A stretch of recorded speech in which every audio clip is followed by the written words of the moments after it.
I remember the first time that I walked into Club LIV. Where do you see this industry going? There's no clubs open. The resident DJ, Mednas. And when I moved, I basically had to start from zero. Was there a moment where everything just completely fell apart? Well, I remember one time with Chuckie. It's 7 a.m. We had not been to bed yet. All right, guys, welcome back to another episode of Millennial Girls, episode 16. That's crazy. I am Racquel and I'm Natasha, and if you're new here, make sure to subscribe and follow us. Yes, please do that. Also, we are really missing going out. So that's why we're doing this episode. We are in South Florida. Natasha lives in Miami. I'm in Fort Lauderdale, not far from Miami, and all of the amazing nightlife we have here. I really think I take it for granted because when I travel and go to other places, obviously, like besides Vegas and maybe New York, you don't realize how much of a nightlife we have. And we have Miami Music Week, and we have Swim Week, we have Art Basel, we have all these really cool. We had Super Bowl this past January. We have all these really cool events that I definitely took for granted. Definitely, especially before COVID happened. So, you know, me being from San Diego, California, and moving to Miami, before I actually moved, what really triggered me to move here in the first place was the nightlife. Like, that's just me being real. So when I had first moved, I mean, luckily in San Diego, I lived on the coast. So I love being by the water, by the ocean. And so coming to the other coast here in Miami, it's definitely something that I was kind of used to, of being like in a kind of beachy life, beach town. But by the water, mermaids. But the thing with San Diego and California in general is that there's not that much nightlife compared to how it is here, because last call is at 1:30 a.m. So if you're out and having a good time and you want to have drinks with your friends, or you want to go to the clubs close at 2, lights on at 2 o'clock in the morning. And that was what I was used to. Miami. That's what not I was Miami used to growing up. Like, anytime I wanted to go out, it was like people were out on the streets, wasted by 11 p.m. And you're just like, what is going on? Like, it's 11, it's early. When I came to Miami for the first time, I did not know anything about the Miami nightlife culture. So I came with a good friend of mine who lives in New York, who also, New York nightlife is very similar to here, because you can go till, places don't close till 4 in the morning. And I went out with her, and she was like, oh, I have some friends here. We met up with some promoters, which at the time I was 23, and I didn't really know like what a promoter was, because we don't really have those in San Diego the way that they do here. So we went out with some people, and I didn't know who they were. They were strangers, and we were supposed to have dinner with these people. Like, I'm explaining it to you as a foreign person, not knowing what Miami nightlife is. Let's say though, like promoters, like, because people don't know, because if you're not from here or you don't have this party life, they don't know that. So basically a promoter is you hit them up on social media, and sometimes they hit you up too, or they hit you up too. And if you hit them up, 99% of the time you have to send them, I remember this was a thing, you had to send them like selfies or pictures to make sure that you were good looking enough. No, that you're hot enough. With them. That you're hot enough. Literally, like, this is Miami. Like, Miami is it's that city. Like, you gotta look good. If someone doesn't look good, they're not getting in. Like, you could literally message all the pictures to a promoter, and if one girl's not cutting it, she's not going. Like, that's how it works here. So, yep. Yeah. Continue. Yeah, it's pretty shallow. So that's the word, shallow. When I came, so basically it was the first time that I'm doing a promoter dinner. Like, this is just kind of like what it is, what it's called, and it's the norm here. It really is. So I didn't know what it was. So I go with my girlfriends, and we meet with some guy that, takes girls to nightclubs, and they're normally like, specific to certain nightclubs or like a group. And so it's like, that night we were going to go to such and such club. I don't remember particularly. I think it was Mint in South Beach. Oh, Mint. And that was the first nightclub that I had ever gone to in Miami. So we sit down, and then we're sitting with a bunch of other girls that I was like asking like my friend, like, oh, do you know these girls? Like, no, like they were all strangers and we're all sitting at the same table and they're giving us dinner. food. But it's like, if you don't get there on time, the girls are going to be feisty and hungry and they're going to eat all the food. So because they only give you like so many things to like, it's bizarre. So it's so wild. So like the girls were like fighting over like the tiny little mini taco things because like everyone's starving their ass off and they got to eat before like you go to the club. And so you got to look skinny so you can't eat that much. It's just, yeah. So, and then of course you get free alcohol and you get free entry. You don't pay a cover. You don't pay a dime for the food. You don't pay a dime for the liquor. This is how it works. So we go into the club and you have, a table, which is like a bottle service style, like table for the promoters. So like the different promoters will have the table, right? So we go to the table and it's basically like bottomless liquor. So you're like going in, especially as a virgin to this kind of like nightlife. You're like, wow, this is great. Like I never have to pay for a thing again. Like I remember the first time that I walked into Club LIV, which is a humongous club. I mean, it's massive. And if you've never been to LIV, look it up online and one day maybe you'll make it out here for an event or something, but it's massive. And the minute I walked in there, I was like, whoa, like this is different because I mean, the closest thing to like Racquel said to me in San Diego was Las Vegas. So I did Hakkasan in Vegas is nuts because you've got like 3 stories and every elevator door opens to new music, new kind of people. But LIV is massive and I walk in and there's like a huge stairwell that like takes you down to the club floor. It's so pretty. It's like you literally, that scene in Princess Diaries where she like comes out in a red dress and walks down the stairs. Every single time I do that, I imagine that in my head. It's legit like that. It's glass, beautiful stairs, and it's like both sides, and you walk out, and like everyone looks up, and the DJ's right below. Like it's a vibe. Like it's a vibe. You are going out to be seen. Like every single person that walks down those through stairs, that door. Your eyes just automatically go up to see like who's coming down next, who's joining into the club, and let's see if you're gonna jump on them or not, right? Because like that's like what people do in the club. So. And I know that's what's going through people's minds aside from, drowning in alcohol or whatever they're doing. But your sorrows. Yeah, it's definitely not sorrows because anyways, it was a super, super huge eye opener. And actually I wrote an article about this at the station. I got to find it, but I talk about how incredible it is to walk into a place like this for the first time because it really changed my mindset of what nightlife can be and what it really means to be in a club because not only like back home a lot of the clubs were kind of like warehouse so they were like unfinished not interesting. Yeah, it's just like it's not finished and this is just it's gorgeous, it's massive, there's beautiful people. Like I had never been around so many good looking people walking into the club, so it was just a huge eye opener and I'm talking about women. Like I'm not even honestly I wasn't even thinking about men but that too. So it's like, wow, it really changed the game for me and when it came to nightlife. And I was like, okay, like I can be about this. And then to top it off, just to add to it all, when you're going to these, including Story, which is a sister club of LIV. I love Story. I didn't know that you can party till the sun comes out. So that's Miami for you guys because, again, in San Diego, it's like last call 1:30 and the lights are turning on and you're like, what do I do now?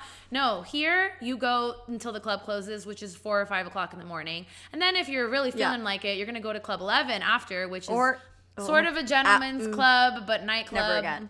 And then you have Space, which is till noon, you go to the after party at Space, which I normally never made it that far because the minute that the sun starts to come out, you're like, okay, this is it, like night's over. But yeah, that's so Miami.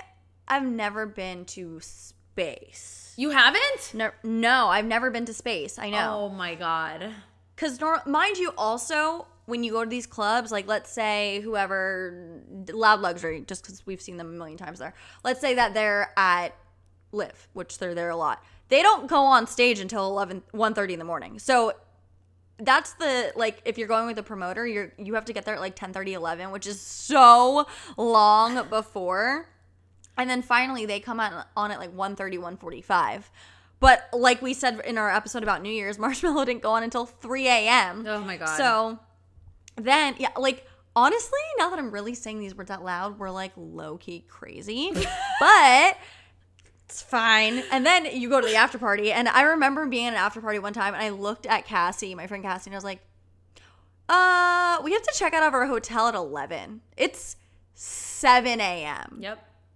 Mm-hmm. We had not been to bed yet. So we're like, we should probably go like sleep for an hour or something. So took my last shot of whatever it was at like 6 a.m. And I was like, all right, like vodka at 6 a.m. to keep myself up so I didn't like sleep in the corner and the after party. And then we go and we are go back to our hotel at 7 a.m., take a little nap and check out at the hotel. And yeah, that first weekend that I came to Miami with my girlfriend, we had gone out all night. I think it was like 7 a.m. at that point. We got back to the hotel. And this was my first night in Miami, like ever, like as an adult that I was legal and everything to do all this. And we walked across the street in our hotel robes to Burger King at 7 a.m. And I still have the picture somewhere. She like accidentally spilled her coffee on me. So I had coffee all over my robe. But it was hilarious. Like it was just, I mean, obviously a night of partying. Like we were lit. So it was just super funny and like a blast. And we were just like, that's it. Like we got to move here. This is the place where you vacation is where I live and all this stuff. So we were just like very about that life. And of course, I didn't move here to just club all day and night, but that's just part of... What do you mean? But that's part of the culture. So yeah, when I, obviously I came to Miami to transfer to university and graduate, which I did. But yeah, I mean, nightlife was a huge part of it. And you get sucked in. I mean, I'm about to be 30 and you go out and then you're with the right people and you're like, oh, I somehow ended up at 11 again. You're like, oh. Oh God, no, I can't. It's one of those things though that if you're not with the right people, you're not going to have a good time. You're not going to want to ever go back, because I was so against Miami. Like when I was in college, I was not about Miami. Really? Because also I lived in Boca, so I was funny. basically in West Palm Beach. So it's totally an ordeal, and I don't know, I wasn't like in college. It was a different scene. Like we went out in Del Rey and it was all like bars and lounges, and then I don't even remember when was the first time I even went to like LIV. I really don't remember. It wasn't like a long time ago. It was within probably the past 2 or 3 years, honestly. Oh my gosh. Maybe even 2. Yeah, I like had never been to LIV. I'd been out in Miami before, but to the smaller places. Yeah. I remember one time I went to Mint. It was for my friend's birthday. We were staying in Miami and we were leaving a restaurant and there was a homeless man and he was like, I'm going to put all of your heads in the garbage disposal. Oh, I was like, tell me more. And of course my friends were like, Racquel, do not talk to the homeless man. Like, let's go. Tell me more. What do you mean? How do you plan to do that? Like, of course, me making you don't friends ask with those everyone. questions. Like, Racquel, we're not boy. talking to strangers in Miami. Let's go. But That's yeah, so I mean, funny. it's definitely one of those I'm trying to think. I think the first time I went was like 2 years ago, honestly, to That's LIV. so wild. So I can't believe I was partying there before you, Yeah. and I'm not even from here. That's crazy. I know. That's so wild. I'm trying to think. I mean, but also, yeah. when I worked like in sports, that consumed my life so much. So it was like I would go to music week and stuff, but that was pool parties. I'm such a pool partier. Like when I got the job at the radio station, I was like, I'm gonna be queen of the pool parties. Mm-hmm. That is my title. So yeah, no, for sure. No, trust me. I mean, again, I know like crazy wild nights and all this stuff, and there's phases. Like you kind of go in and out of the phases of that. But especially when we were doing this stuff at the radio, where it was all dance music. And the only place that we're going to see these people are at the clubs I mean, unless there's an exception of a pool party, which is not a regular thing. But then obviously until Dare came along, but they're up in, Hollywood. We love you. That's not in Miami. But yeah, I mean, I was like, okay, I got to have another Red Bull to keep myself awake to go talk to so-and-so tonight. And yeah, it's definitely tough. Like, I mean, after a while, and you have to be with the people that are going to, be in that rage mode that are going to make you want to keep partying too. But, yeah, it's wild. And, like I said earlier, LIV is a massive club, world renowned. And it's just amazing how, how many people have walked in and out of the venue, and they are the force to be reckoned with in the nightlife industry in general, not just in Miami. And, they made themselves the stars because they're the ones that get all the headliners coming in and out of their club. So one of the things that I wanted to kind of bring on a guest that knows the ins and outs of that industry is the resident DJ of LIV, whose name is Mednas, and he's been doing it for quite some time now, and I figured that all of you would be curious to know what it's like to be somebody like him, live the day in the life as Mednas, who gets to meet all of these DJs and, open for them or close for them and, have this life in the club that is known around the world. So we're going to bring him in right now. Let's introduce him, and I hope you guys enjoy all the behind the scenes with Mednas. So as you guys know, we live in Miami, and we all know how Miami is. You party hard in Miami. We do everything hard in Miami. It's kind of like Vegas, but down here. So we have a very special guest today, DJ. We love our DJs here, our EDM people, who gets to work and I'm sure see a lot of interesting things that go down here in the clubs in Miami. We have Mednas. Welcome on our podcast. You're now a millennial girl. How's that feel? What's going on? What's up? Thank you for How joining are us, you? Mednas. Good, I'm good here, trying to get busy.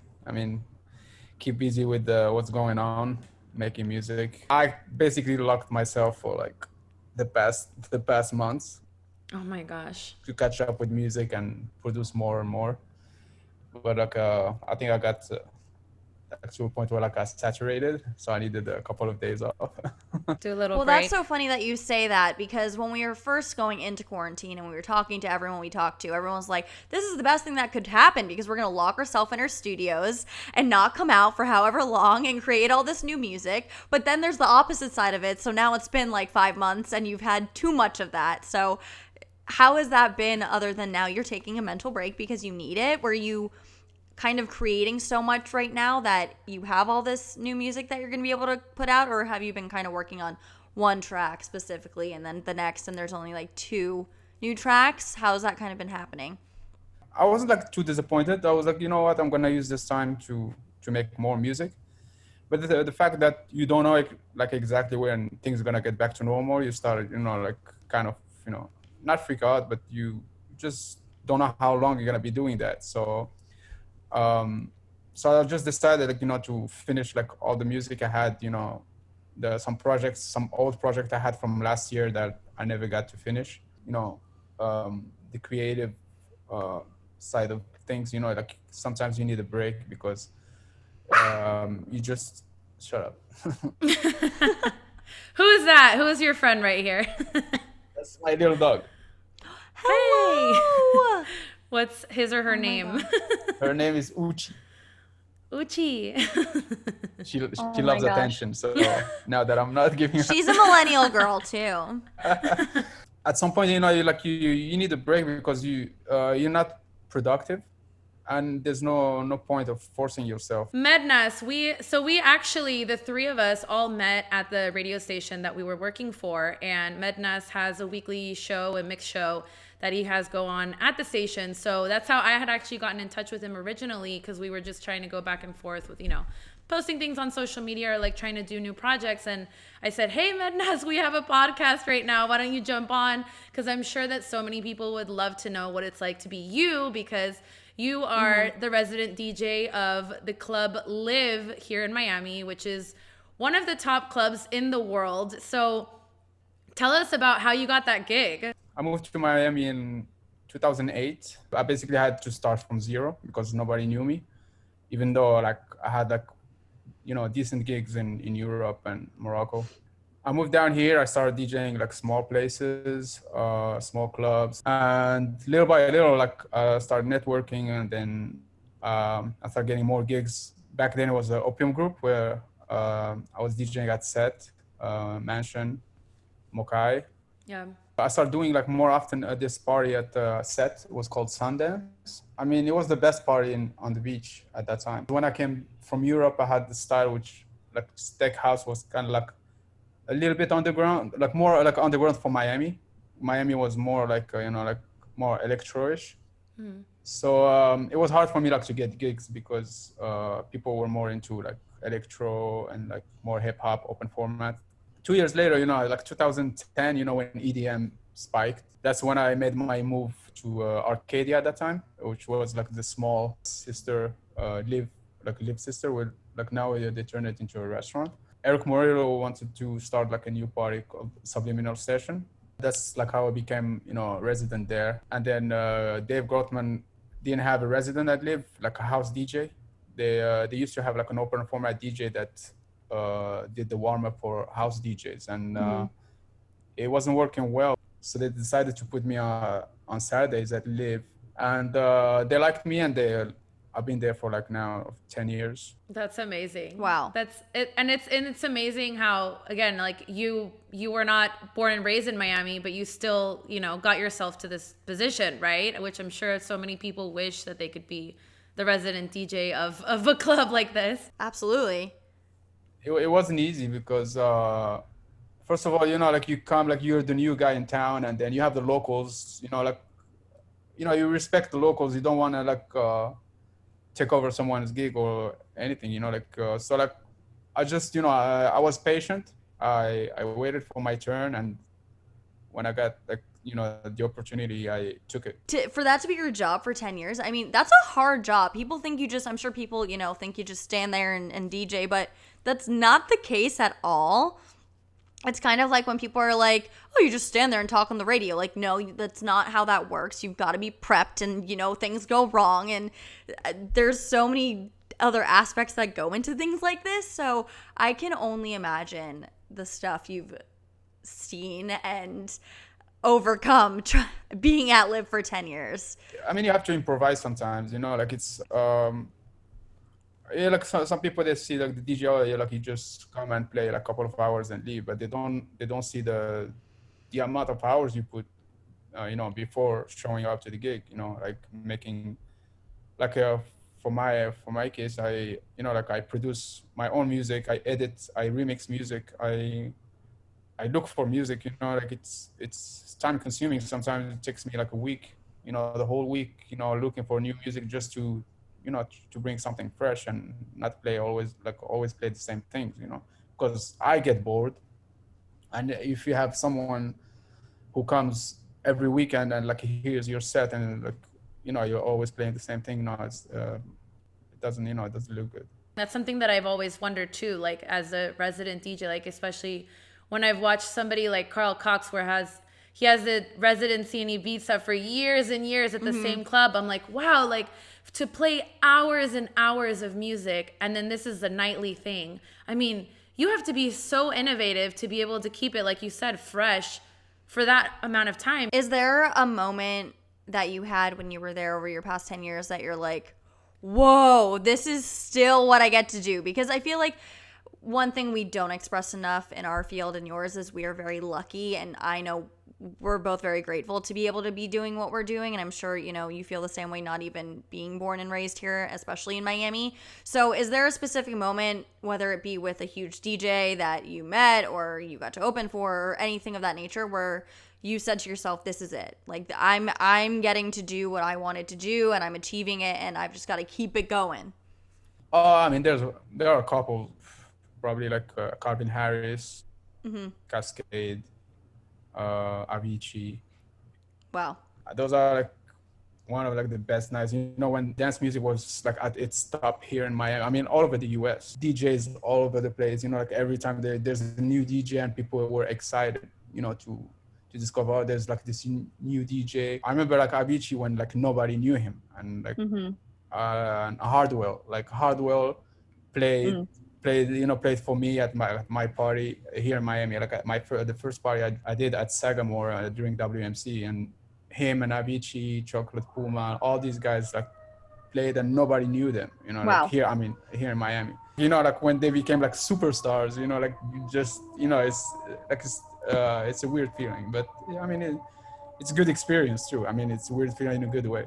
When I started, like it wasn't about marketing. Here now, like it's more about marketing and social media and stuff. So and you never know who's gonna blow up and who's not. I think that's something that is different about EDM though, just in general, is we talked to, I think it was Zach Martino, and he said one really cool aspect about the EDM industry is that, you know, you guys can play each other's tracks. So I've talked to people in there, they've said, you know, Skrillex played my track at Ultra, and I wasn't even anyone yet, and I was in the audience and I watched him do that, and then from there on it just kind of exploded and progressed. So I think that's something that's really interesting that you said about now we have marketing and social media and all of that stuff, because before that it was really just who's going to see these people, the reactions from the crowd, and who started kind of just organically sharing and playing each other's music. And that's kind of how Avicii became Avicii. Hardwell is Hardwell now. So where do you see this industry going because of everything involved with social media and marketing? And I mean, plus the fact that there's no clubs open, and who knows when they are going to be open. Where do you see that kind of progressing to now?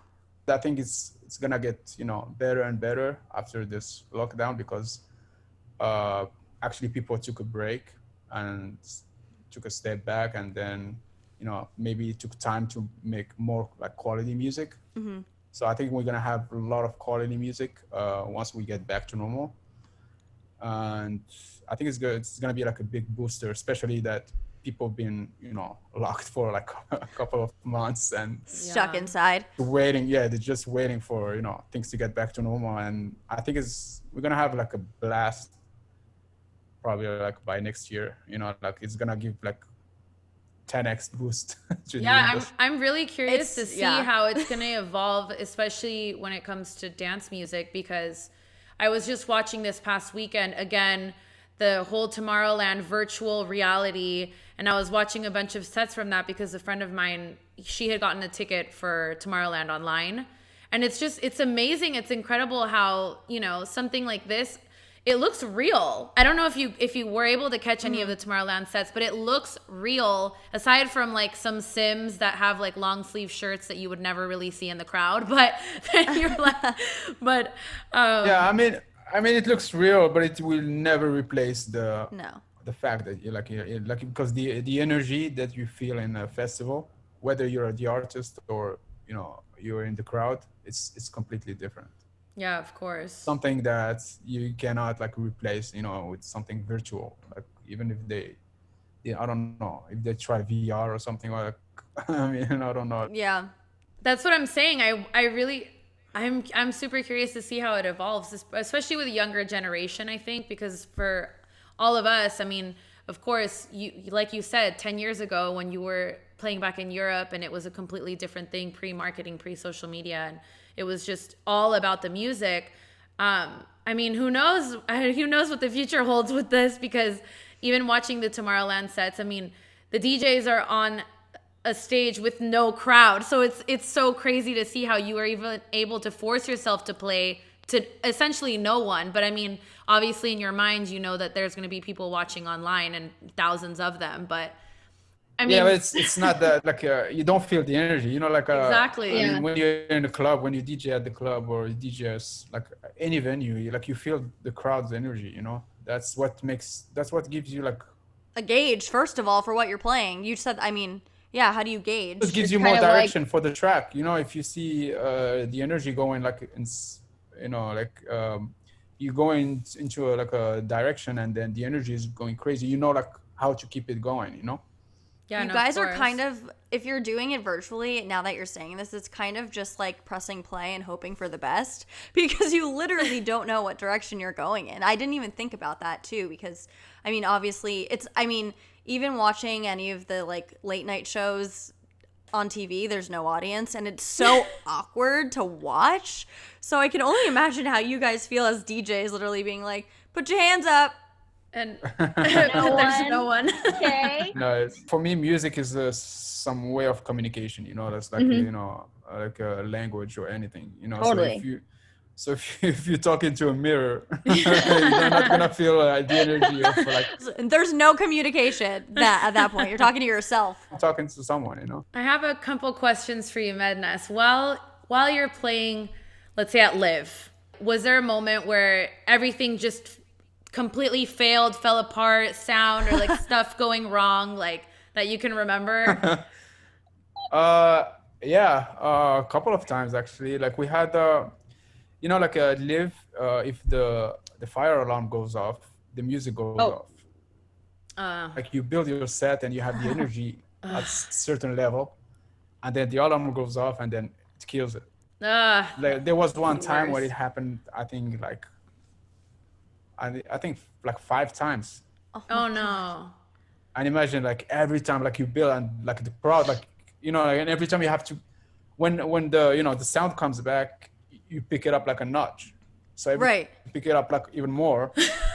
And it just, you know, it drives you crazy. And, you know, like there's nothing you can do, and the crowd doesn't get it because they don't get that there's a fire alarm going in a hotel or something. And right. So LIV is in a gosh. hotel. So if you are, I didn't even think about that. If someone pulls the fire alarm or like something like that happened, there's like LIV's done. At least the sprinklers didn't turn on, and like that would have been a whole ordeal. That would have been really bad. Yeah, That would make for a fun party, but oh god, that would be a different party. That's a rain party. Oh my gosh, that must be super frustrating. I can't imagine. And the thing is, again, I mean, I can't remember off the top of my head what the capacity is of LIV, but I mean, this is a lot of people. So for the music to just shut off, that would be what a drag. But yeah, or sometimes like you have a DJ who forgets his music, you know, like. Wait, what do you mean? Like they travel so much and then they come and like they forgot their USB, whether like in a hotel room or they forgot it somewhere. So they have to either like go pick it up from the hotel, or like they forgot it like in the, you know, in some other city or like in the plane or something. So you have to wait for them to copy all the music to the new Oh USB. my gosh. Ugh. So you always have to improvise and you know, it's the USBs I've seen, like that scares me. Oh wow. It's fun. It's fun. Yeah, of course. I mean, any of these moments, I mean, it prepares you for the next one. So you're ready to go. If something happens, you know what to do. Yeah, But, totally. What's When you get used to it, you adjust and everything. Yeah, of course. When is a moment that you remember, like a really funny or really weird or like unexpected thing that happened, like maybe behind the scenes or, you know, with any of the guest DJs that are coming in, that you can remember and maybe share with us? At LIV, the good thing at LIV is like you always have like a superstar showing up. Like, so yeah, like sometimes like you just have people behind you, you know, like in the booth, like you DJing, and then you have like all the, you know, celebrities behind you, and like you see like people like all going crazy, you know, like because yeah, like people, and then I turn, I see like, oh, like say some celebrity or whatever. Well, I remember one time with Chuckie. I was playing with Chuckie, and then he was like, oh, let's go like after party, you know, like let's go like to space. And then, you know, like after like I DJ, like usually like I want to go home. And this guy just took my bag and left. He's like, if you want your bag, come get it at space. No, stop. Oh. So yeah, that was like one of like. You're like, okay. Some DJs are like crazy. Yeah, they're crazy. Oh like they party. goodness. Like some of them are like party animals. Yeah, of I don't know how they course. do it because they, you know, they travel a lot, and you know they DJ and then they still want to party after that. Like when I DJ, like I just want to get home, you know. Like, and other than that, like, there's always something happening. Like I live, there's always something happening, and it's there, you know. Like I mean, it's funny to watch, you know. Like we have every type of character, you know, like just like a Disney World. You know, like Disney World. We have like Jimmy Green up, like that guy who like start partying at 3 a.m. That's when he starts. That's the lifestyle. And he always like in a party mood, you know, like. What's your tip if you, because I've totally been in the situation, like it's like, okay, let's go to the after party, and I'm like, all right, it's 6 a.m. Like if I don't keep drinking at this point, I'm gonna sleep on my face in the corner right there. So what do you do in those instances? Like obviously he took your bag, you're like, well, I guess I have to go get it. What do you do when you get to space and it's like 6 a.m. and mind you, space is open 24 hours, right? Or it's open until the sun rises or whatever. So we're fun in Miami. What do you do in that instance when you're like, shit, now I really have to go. It's 6 a.m. I want to sleep. How do I stay awake? Like, do you chug a Red Bull and you're ready to go? Or are you still like, nah, I got to go to bed? I mean, when you get there, I think you get your second wind. Or third wind, fourth wind at that point? Exactly. So yeah, like once you're there, you know, like, and you forget about the time, and next thing you know, it's like noon. Oh Yeah, my exactly. God.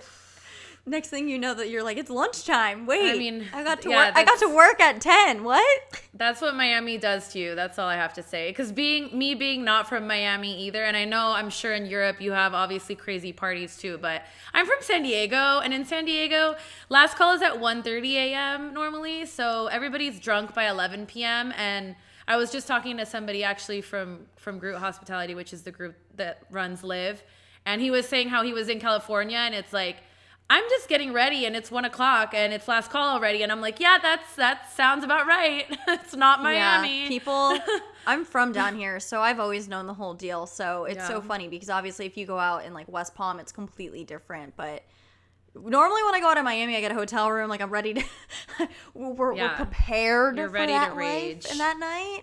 Yeah. So I just want to say thank you so much, Mednas, for joining us on the Millennial Girls podcast.